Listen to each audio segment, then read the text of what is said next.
오늘 함께 나눌 말씀 마태복음 27장 45절에서 56절 말씀입니다. 마태복음 27장 45절에서 56절입니다.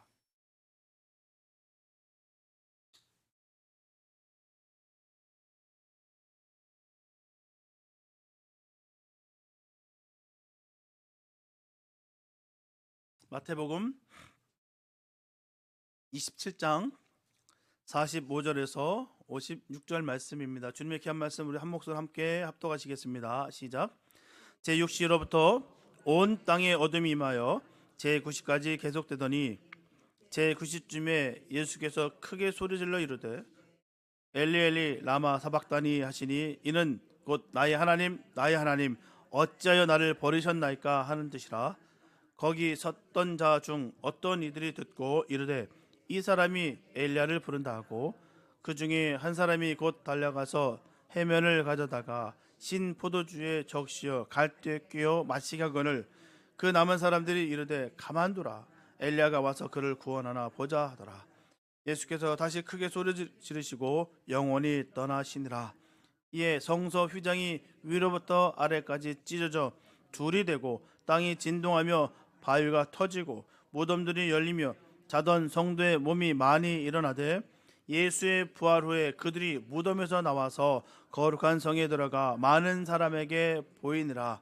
백부장과 및 함께 예수를 지키던 자들이 지진과 그 일어난 일들을 보고 심히 두려워하여 이르되 이는 진실로 하나님의 아들이었도다 하더라.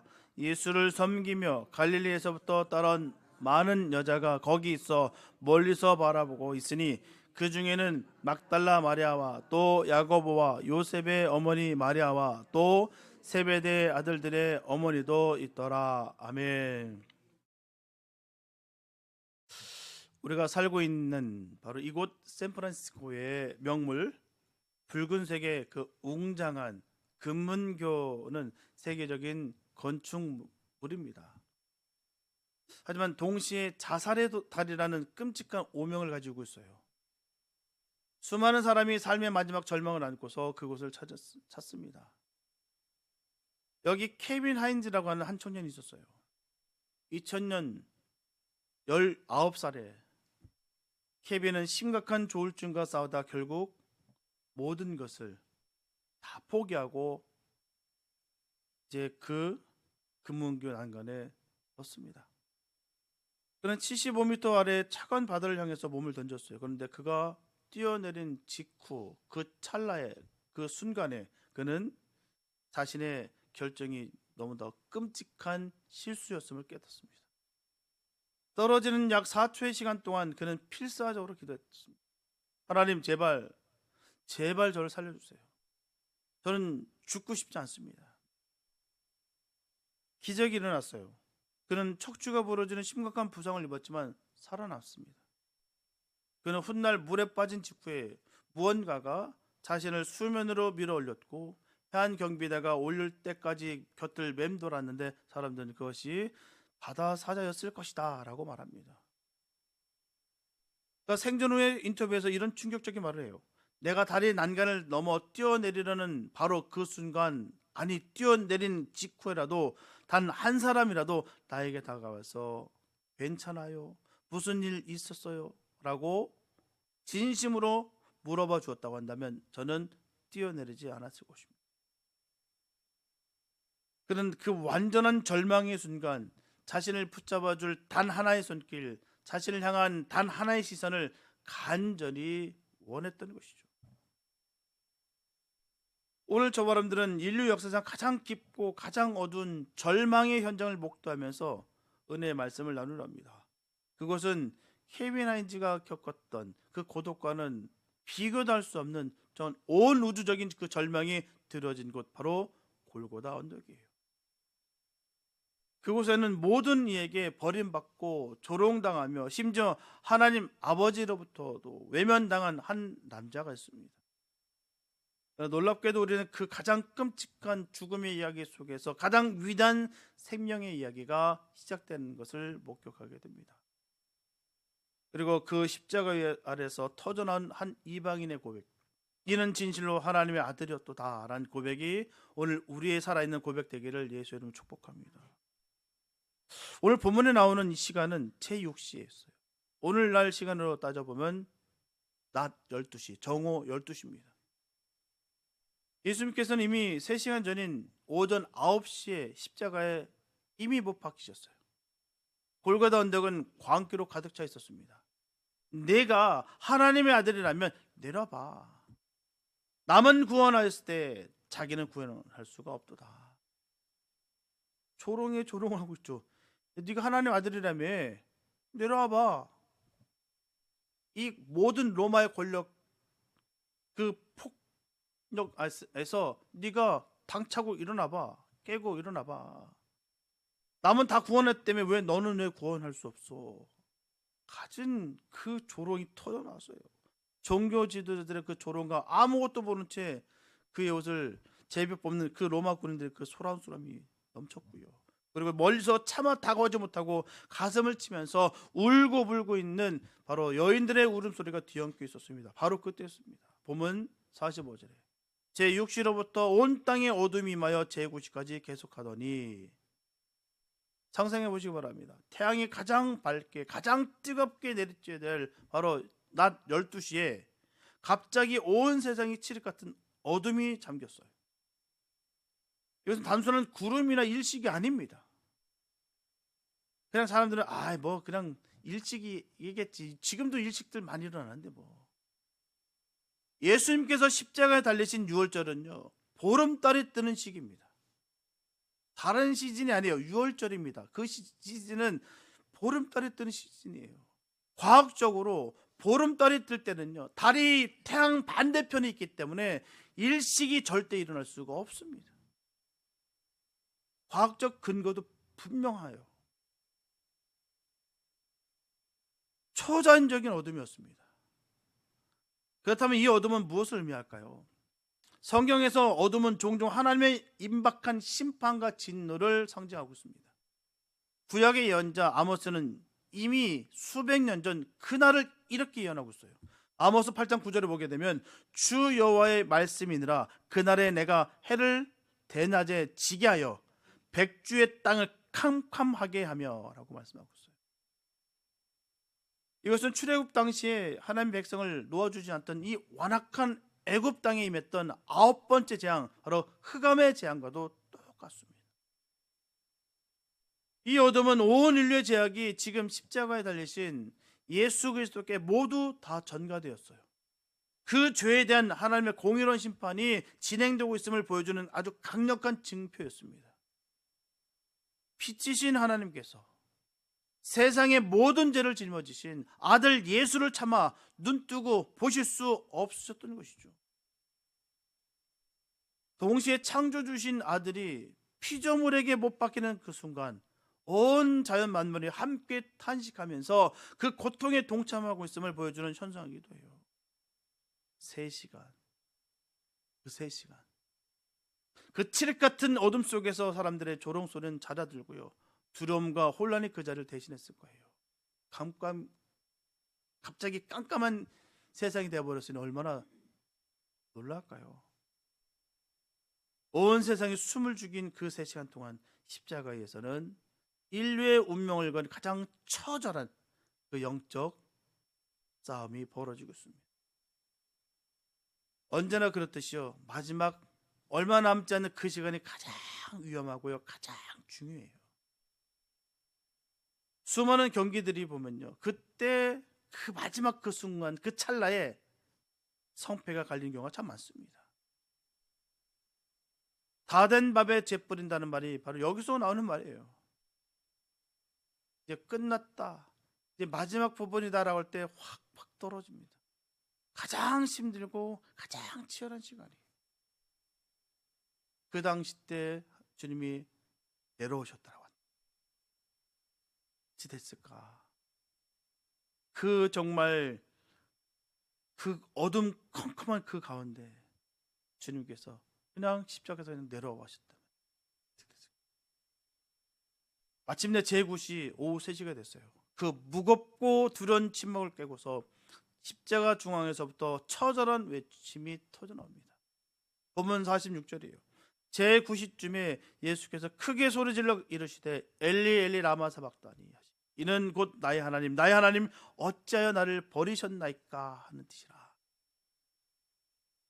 이것은 십자가 위에서의 7마디 말씀 중에서 가장 중심이 되는 4번째 말씀입니다. 이 외침은 단순히 육체적인 고통 때문에 지른 비명이 아닙니다. 통증쯤에 일어난 그런 비명이 아니에요. 이것은 시편 21편 1절의 예언이 그대로 성취되는 순간입니다. 내 하나님이여 내 하나님이여 어찌 나를 버리셨나이까, 어찌 나를 멀리하여 돕지 아니하시며 내 신음소리를 듣지 아니하시나이까. 놀랍게도 시편 22편은요 1000년 전, 주님 오시기 1000년 전 바로 다윗의 시지만 16절과 18절에서 내 수족을 찔렀나이다, 내 겉옷을 나누며 속옷을 제비 뽑나이다 라고 기록하면서 십자가의 그 현장을 정확히 예언하고 있어요. 한치도 벗어남이 없습니다. 마찬가지예요. 오늘날 이 성경 한치도 벗어나지 않습니다. 그 말씀은 그대로 될 줄 믿습니다. 그 믿음으로 우리가 살아가는 거예요. 조금이라도 이 오차가 있다고 한다면 우리가 어찌 믿을 수 있겠습니까? 모든 말씀 하나하나가 그대로 되어지고 있다는 사실이에요. 시간과 상관없이 말입니다. 시편 22편은 바로 그 말씀을 대변하고 있는 거예요. 그대로 이루어졌어요. 예수님의 이 절규는 십자가 고통의 핵심을 꿰뚫습니다. 그것은 못 박힌 손과 발의 아픔도 가시관의 고통도 타는 목마름도 아니었어요. 그 모든 것을 다 초월하는 가장 극심한 고통, 바로 그 고통은 하나님 아버지로부터의 완전한 분리와 버림받음이었다는 거예요. 여기서 버리셨나이까 라고 번역된 헬라 원어는 엔카탈레포라고 하는데요, 이 단어는 그냥 내버려 두다 정도가 아닙니다. 완전히 버리다, 내팽개치다, 관계를 완전히 단절하다 라는 매우 강력하고도 너무나 끔찍한 의미를 담고 있다는 거예요. 하나님께서 완벽하게 단절했다는 거예요. 그게 버림을 받았다, 왜 버리신나이까, 이 원어적 의미예요. 영원 전부터 성부 하나님과 단 한순간도 분리된 적이 없이 완전한 사랑의 교제 안에 계셨던 이 성자 하나님이셨어요. 근데 바로 이 순간 저와는데 그 죄 때문에, 다름 아닌 그 죄 때문에 온 인류의 더럽고 추악한 죄악을 대신 다 짊어지셨기 때문에 거룩하신 하나님 아버지로부터 철저히 외면당하고 버림받으신 거예요. 이것이 바로 지옥의 본질입니다. 지옥의 본질. 지옥은요 그저 불타는 유황불의 핵심이 아닙니다. 지옥의 가장 큰 고통은 거룩하시고 사랑이신 바로 그 하나님으로부터의 영원한 분리입니다. 이것이 바로 지옥의 본질이에요. 완전한 엔카탈레포, 완전한 버림, 주님으로부터 영원한 버림. 주님과 분리된 삶은 이미 심판을 받은 거예요. 그래서 말입니다. 가장 끔찍한 건 거기 있어요. 주님께 버림을 받은 삶. 삶 전체가 지옥입니다. 주님께 버림받은 삶이 바로 그거예요. 기쁨과 감사가 사라지고요, 은혜가 상실됩니다. 주님과 단절됐기 때문에. 세상의 그런 기쁨들, 세상의 쾌락들은요 순간적인 것은 얻을 수 있겠으나 결국 그것은 평안과 평강이 아닙니다. 순간적인 쾌락일 뿐이고요, 그 쾌락에 허덕이면서 끝까지 죄로 더욱더 깊이 주님과는 전혀 다른 삶을 살아가게 되는 것이죠. 주님과 함께 사는 삶이 아니라 주님께 버림을 받은 삶은요 비참해요. 하나도 즐거움이 없습니다. 내가 다 해봤고 다 누려봤지만 전혀 재미가 없어. 이게 얼마나 큰 끔찍한 고통과 고난인데요. 근데 주님과 함께하는 삶은요 기쁨입니다. 그냥 내가 물을 마셔도 기쁘고요, 숨을 쉬어도 기쁘고요, 내가 걸어 다녀도 기쁘고요, 그냥 기쁨이 충만합니다. 이런 은혜가 있기를 바랍니다. 주님으로 인해서 얻어지는 가장 값진 것은 바로 주님께서 주시는 그 은총과 은혜예요. 그 긍휼함입니다. 늘 갈망하시고 소망하시기 바랍니다. 정말 누려본 사람들만이 아는 거예요. 절체절명 속에 있을 수밖에 없는 그 상황 속에서도 내가 기쁠 수 있는 것은 주님께서 함께 하시기 때문에 내가 기쁠 수 있는 거예요. 세상 사람들, 세상적 이론과 이성적인 판단으로는 도저히 이것을 이해할 수가 없습니다. 왜요? 주님으로 인하여 얻지 못했기 때문에 모르는 거예요. 그러나 주님으로 인해서 얻어진 그 맛본 믿음의 종들은요, 이 사실을 깨닫야 합니다. 너무나 감사하고 정말 뛸 듯이 기쁘고요, 기도할 때마다 찬양할 때마다 몸이 덩실덩실 그냥 움직입니다. 그냥 누구에게 보여 있어가 아니라 정말 그 기쁨이 나오는 거예요. 너무 기쁜데요, 너무나 감사한데요. 그렇기 때문에 그 감사와 감격을 우리도 깨닫기를 바랍니다. 주님께서 주심으로 인해서 얻어지는 거예요. 완전한 엔카탈라이프, 완전히 버림받음. 참 무서워요. 무시무시한 것입니다. 우리가 영원히 받아야 될 이 그 지옥의 형벌, 그 완전한 단절의 고통을 예수님께서 십자가에서 홀로 감당하고 계신 거예요.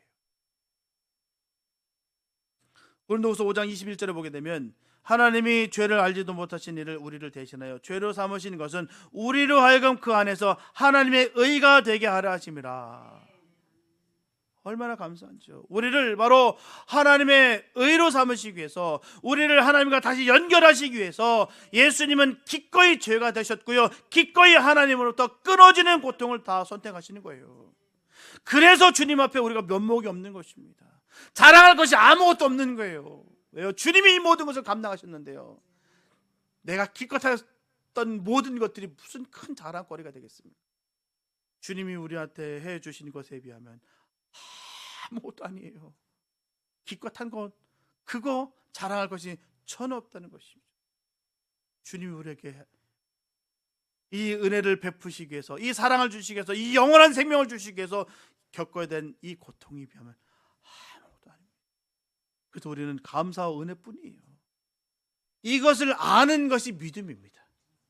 우리가 믿는다 하는데 성경적인 구절을 달달달 외우고 내가 이 구절을 내가 믿는다, 그런 뜻이 아닙니다. 주님이 나를 건지셨다, 날 피값을 사셨다, 이걸 믿는 게 믿음이에요. 이 감격이 있는 것이 바로 거듭남의, 바로 구원받은 증거입니다.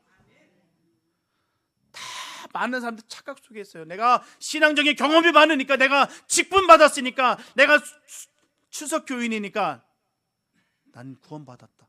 또 믿어야 구원이에요. 주님을 믿어야 구원인데, 주님 믿는 게 뭐겠습니까? 지식적으로 아는 거 멈추는 건 믿음 아닙니다.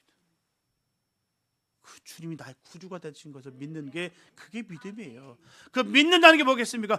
주님이 나를 피값으로 사셨다, 나는 아무것도 아니다. 주님이 나를 살렸다, 주님이 전부다. 이게 믿음이에요. 나의 의와 율법으로는 절대로 구원을 이룰 수 없고요, 기쁨과 감사를 이룰 수가 없어요. 오직 주님의 은혜뿐입니다. 그러나 이 거룩하고 처절한 외침의 의미를 그곳에 있던 사람들은 깨닫지 못했다. 본문 47절에서 49절 말씀 보게 되면, 거기 섰던 자 중 어떤 이들이 듣고 이르되 이 사람이 엘리야를 부른다 하고, 그 중에 한 사람이 곧 달려가서 해면을 가져다가 신포도주에 적셔 갈 때 꿰어 마시게 하거늘 그 남은 사람들이 이르되 가만두라, 엘리야가 와서 그를 구원하나 보자 하더라. 엘리 엘리, 나의 하나님 나의 하나님. 엘리 엘리라는 이 아람어의 발음을 그들은 히브리어 엘리야의 선지자 이름으로 오해했어요. 엘리 엘리, 엘리야 선지자, 엘리야. 그들은 죽어가는 순간까지라도 예수님을 끝까지 조롱했어요. 어디 엘리야가 와서 그를 구원하나 보자. 누군가 신포도주를 해면에 적셔서 내밀었지만 그것 또한 자비가 아닙니다. 그저 가만둬라, 엘리야가 오나 보자 라면서 조롱을 이어가기 위한 수단에 불과했다는 거예요. 참 잔혹하면 인간이 그래요. 우리 주변에 얼마나 많이 목격합니까? 참 인간이 저렇게까지 잔인할 수가 있을까? 끝까지 끝까지네. 오직 하면 사람 고쳐 쓰는 거 아니라는 말까지 나오는 예우가 거기 있겠습니까? 자, 끝까지예요. 참 저는 그런 걸 많이 목격합니다. 정말 내가 처음 바닥까지 있을 때는 정말 부들부들하다가 조금 숨 쉬고 좀 나아지면 언제 그러냐는 듯이 저는 그걸 참 많이 발견해요. 그러면서 저를 많이 발견할 수 있어요. 아, 이게 나구나. 이게 우리구나. 사람이 얼마나 잔혹하고 주님과 떨어진 삶이라는 게 얼마나 무서운지를, 얼마나 악할 수 있는지를 깨닫게 됩니다. 그 죽어가는 그 모습까지도 끝까지 조롱하고 있어요. 원수 맺은 사람들이 우리를 공격할 때 그 원수마귀 뒤에 그 원수마귀가 그 배후에서 그를 조종하면서 끝까지 그 배후에서 그 사단에게 속아서 사단의 그 본색이 끝까지, 이 사실은 변치 않습니다. 우리가 타락할 때까지, 주님을 벗어날 때까지 사단은 끝까지 공격합니다. 이 사실은 변하지 않아요. 이 모습이 그대로 투영되는 거예요. 사단의 역사, 그 배후에서 사단의 역사는 그 모습들이 어떻다는 것 그대로 보여주고 있습니다. 마침내 그 모든 고통과 조롱을 받으신 후에 본문 50절에서 예수님께서는 다시 한번 크게 소리 지르시고 영원히 떠나시다라고 본문 기록되어 있습니다. 마태는 그 마지막 외침의 내용을 기록하지 않았지만 요한복음은 그 내용을 우리에게 똑똑히 증언하고 있어요. 요한복음 19장 30절에 보게 되면 예수께서 신 포도주를 받으신 후에 이르시되 다 이뤘다 하시고 머리를 숙이니 영원히 떠나가시니라. 여기서 다 이뤘다는 것은요, 이 헬라 원어 테텔레스타이라는 단어는 당시 상업 용어입니다. 빚을 완전히 다 갚았다. 지불이 완료됐다. 영수증에 도장을 꽝 찍을 때 사용하던 말입니다. 또 율법적으로는 요구된 모든 것이 완벽하게 성취되었다는 뜻입니다. 그게 바로 테텔레스타이, 다 이루었다. 실패자의 마지막 한탄이나 신음이 아닙니다. 끝났구나, 그 뜻이 아니라 다 이뤘다. 승리자의 외침이었으며 우리의 영원한 대제사장이 선포했어요. 하나님께서 인류의 구원을 위해서 계획하신 모든 것을 내가 다 이뤘다. 아담으로부터 시작된 모든 인류의 죄의 빚을 내가 내 피로, 이 피로 완전히 다 청산했다. 율법의 모든 요구를 내가 완벽하게 다 성취했다. 이 뜻입니다. 우리 주님이 그렇게 이루신 거예요. 예수님은 숨이 끊어져서 돌아가신 것이 아니라 모든 사명을 다 이루셨음을 선포하신 후에 스스로 자신의 영혼을 아버지께 맡기시며 운명하신 거예요.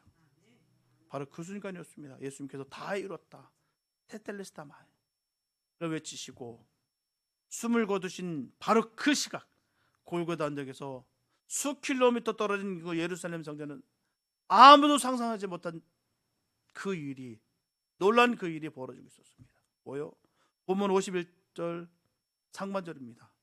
이에 성소 휘장이 위로부터 아래까지 찢어져 둘이 되고, 성전에는요, 지성소와 성소로 구분되는 거대한 휘장이 있습니다. 높이가 약 18m, 두께가 사람 손바닥만큼, 그만큼 두꺼운, 그 어떤 인간의 힘으로 찢을 수 없는 견고한 천이었어요. 천이 아닙니다. 이건 벽이죠, 벽. 손바닥만 하는데, 손바닥만큼 두꺼운데 이게 무슨 천 조각이겠습니까? 낡고 낡아서 찢어진, 그럴 수 있는 휘장이 아닙니다. 말이 휘장이지 벽입니다. 벽, 기둥이에요.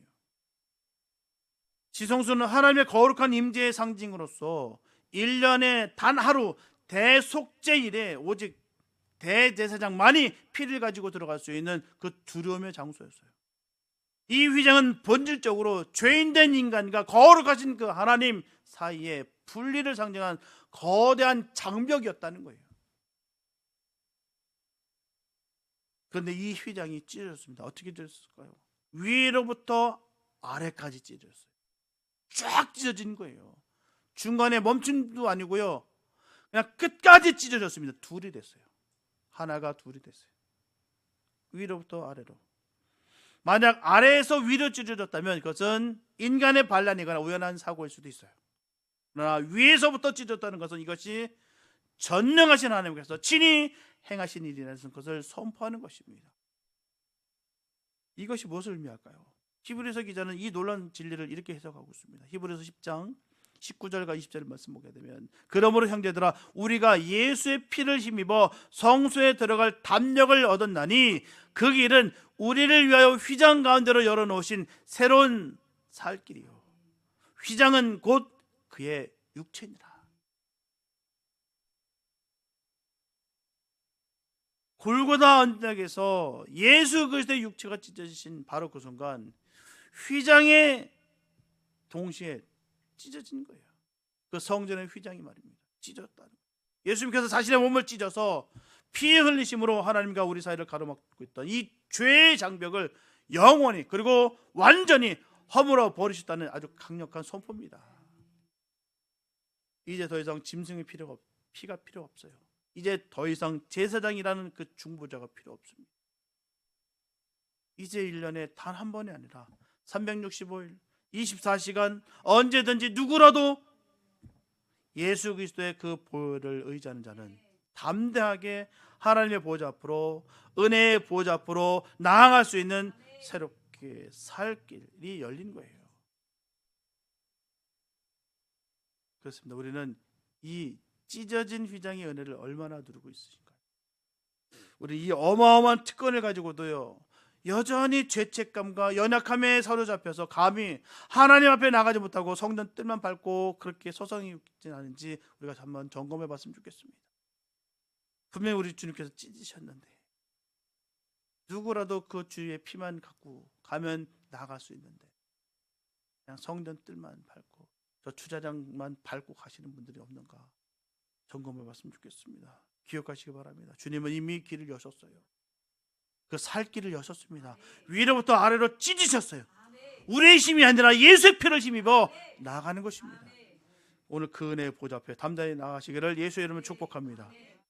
이렇게 예수님의 죽음은 단순히 휘장 하나를 찢는 것으로 끝나지 않으셨어요. 온 우주가 그분의 죽음 앞에 반응합니다. 보면 51절 하반절부터 52절입니다. 땅이 진동하며 바위가 터지고 무덤들이 열리며 자던 성도의 몸이 많이 일어나되라고 말씀하고 있어요. 예수님께서 다 이뤘다라고 외치시자 땅이 진동합니다. 지진이 일어났어요. 하나님의 아들이 죽음 앞에 그분을 알아채지 못한 완악한 인간들의 마음과는 달리 무생물인 바로 이 땅과 바위가 그 고통과 경외함에 몸부림치면서 깨어진 거예요. 더욱 충격적인 것은 무덤들이 다 열렸습니다. 죽음과 절망의 상징인 이 무덤이 그 힘을 잃고 열리기 시작했다는 거예요. 그리고 본문 52절에 보면 자던 성도들의 몸이 바로 구약의 성도들의 몸이 많이 일어났다라고 증언합니다. 본문 53절은 이들이 예수의 부활 후에 무덤에서 나와 예루살렘에 들어가 많은 사람에게 보였다고 말하고 있습니다. 이것이 무엇을 의미합니까? 예수님의 십자가 죽음은 결코 패배가 아니라는 거예요. 사망 권세를 깨뜨리는 위대한 승리였다는 것을 선포하는 것입니다. 예수님은 잠자는 자들의 첫 열매가 되셨어요. 그분의 그 십자가 죽음은 장차 모든 믿는 자들이 경험하게 될 영광스러운 부활의 시작이 보증된 거예요. 주님께서 부활하심으로 말미암아 우리가 죽었던 우리가 다시 살았습니다. 영원한 생명을 받았어요. 죽음도 우리를 덮지 못합니다. 영원히 주님 나라에서 우리는 영원한 왕노로 달 그런 삶의 모습이 됐다는 사실이죠. 그래서 십자가는 죽음의 상징이 아니고요 죽음을 이긴 생명의 상징입니다. 이제 이 모든 광경을 처음부터 끝까지 가장 가까이서 목격한 사람에게로 우리 말씀을 나눌까 합니다. 그는 제자가 아니었어요. 제자들은 어떻습니까? 이미 다 도망쳤어요. 자기 살궁리 참기느냐고 다 달아났습니다. 숨어버렸어요. 그는 바로 예수님의 사형을 집행했던 로마의 백부장이었다는 거예요. 이 모든 것을 목격했던 그 백부장은 100명의 부하를 거느린 로마 군대의 핵심 장교입니다. 그는 수많은 전쟁터와 수많은 처형 현장을 경험했을 거예요. 그는 감상적인 사람이 아닙니다. 가장 냉철하고도 가장 현실적인 군인이었어요. 죽고 사는 문제 속에서 늘 싸워가는 사람이 바로 군인입니다. 전쟁 중이라고 한다면 더더욱 더 그렇고요. 그는 십자가에서 예수님이 하신 모든 말씀, 아버지 저들을 사하여 주옵소서, 정오부터 시작된 그 칠흑 같은 어둠, 엘리 엘리 라마 사박단이라는 그 절규, 그리고 다 이뤘다는 그 마지막 외침과 그 죽음, 그리고 그 죽음과 동시에 일어난 이 지진과 바위가 터지는 이 초자연적인 현상들을 모두 다 그는 목격했습니다. 그의 영은 깊은 곳에서부터 그가 평생 경험해보지 못했던 그 엄청난 그 두려움과 감이 밀려왔어요. 그의 이성과 경험으로는 도저히 설명할 수 없는 일이 지금 눈앞에 그대로 벌어지고 있습니다. 그리고 마침내 그 입에서 기독교 역사상 가장 위대한 고백 중 하나가 터져나왔어요. 본문 54절입니다. 백부장과 및 함께 예수를 지키던 자들이 지진과 그 되는 일들을 보고 심히 두려워하여 가로되 이는 진실로 하나님의 아들이었도다 하더라. 누가복음은 이 고백을 조금 더 다르게 기록하고 있죠. 누가복음 23장 47절에 보게 되면 백부장이 그 된 일을 보고 하나님께 영광을 돌려 이르되 이 사람은 정령 의인이었도다. 두 기록을 종합해 보면요, 이 백부장은 십자가에 달린 예수가 단순히 무죄한 의인일 뿐만 아니라 온 자연 만물이 그 죽음 앞에 복종하는 진실로 하나님의 아들이심을 고백하는 거예요.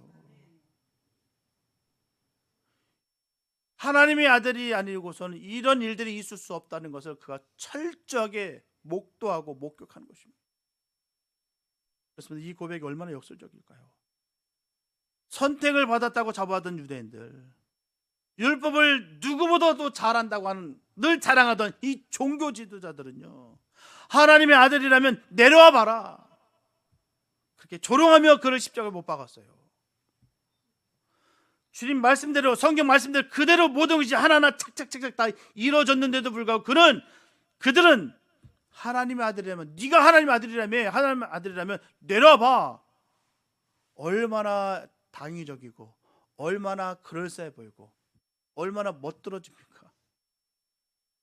그렇게 전하고 있는 걸, 네가 하나님의 아들이라며 내려와 봐. 그럼 내가 믿어줄게.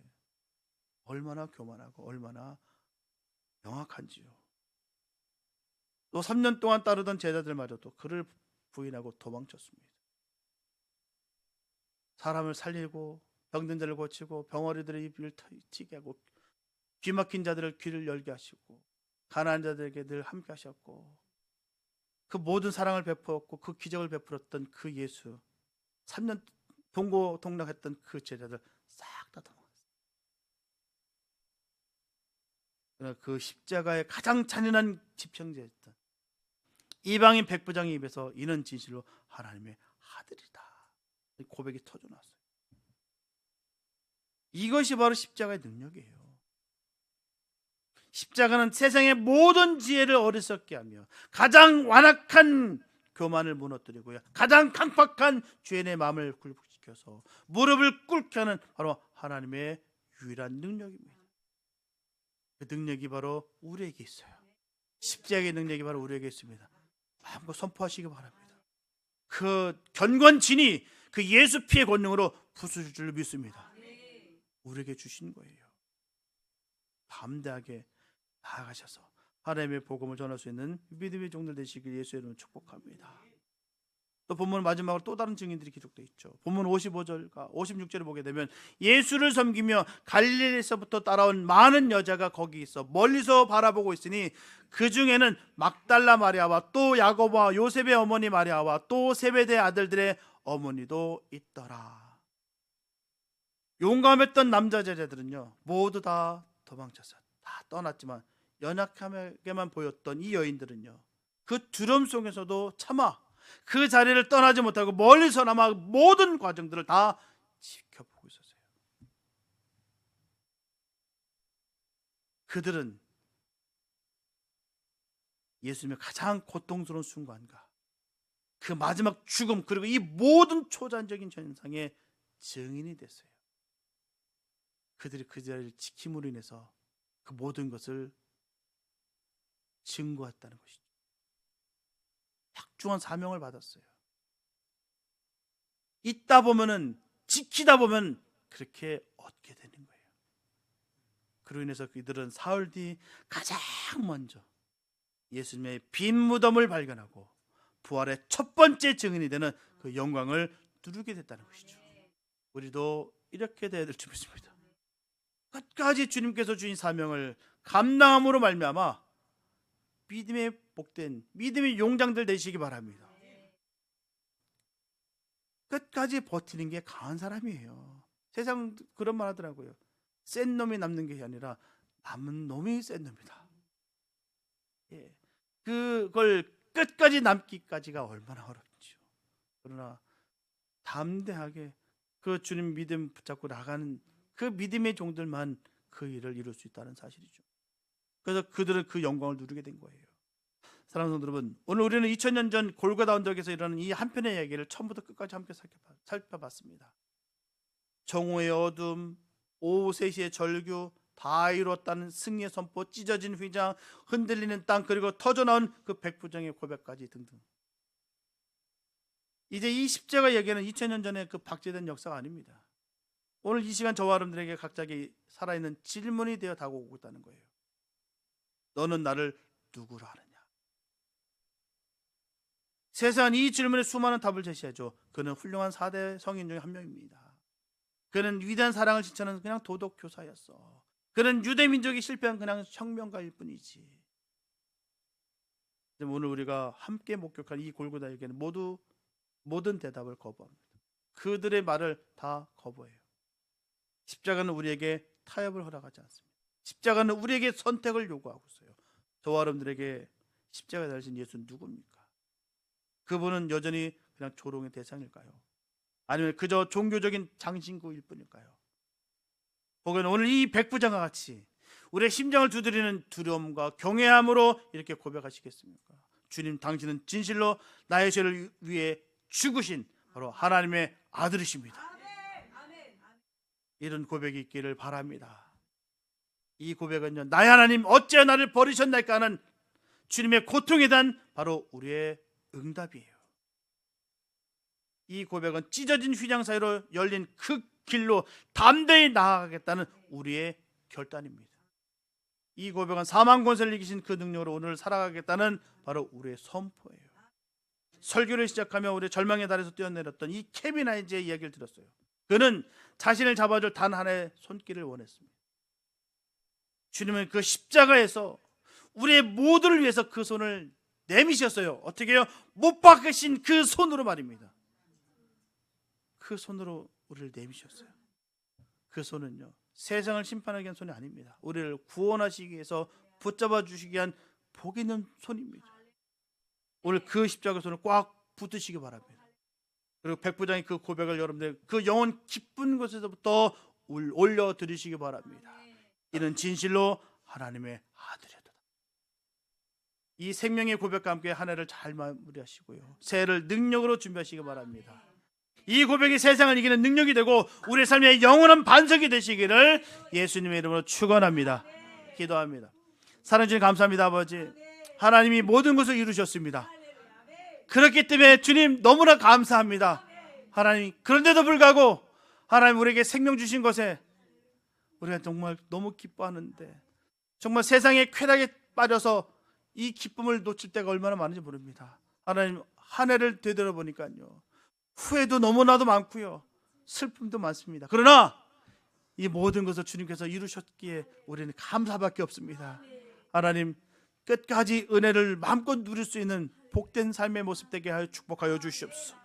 오직 주님만을 높입니다. 우리 반석 되신 그 주님만을 높입니다. 이는 진실로 하나님의 아들이었도다. 이 고백이 우리에게 있게 하여 주시옵소서. 언제라도 주님을 찬양하고 언제라도 주님의 이름을 높일 수 있는 복 있는 우리 모두가 되게 축복하여 주시옵소서. 한없는 주의 능력이 그 십자가의 능력으로 임할 줄로 믿습니다. 하나님이 역사하여 주시옵소서.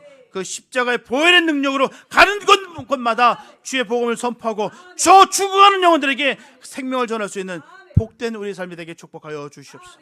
주께서 늘 항상 함께 하실 것을 간절히 믿사옵고 우리를 구원하신 예수님의 이름이 됐습니다.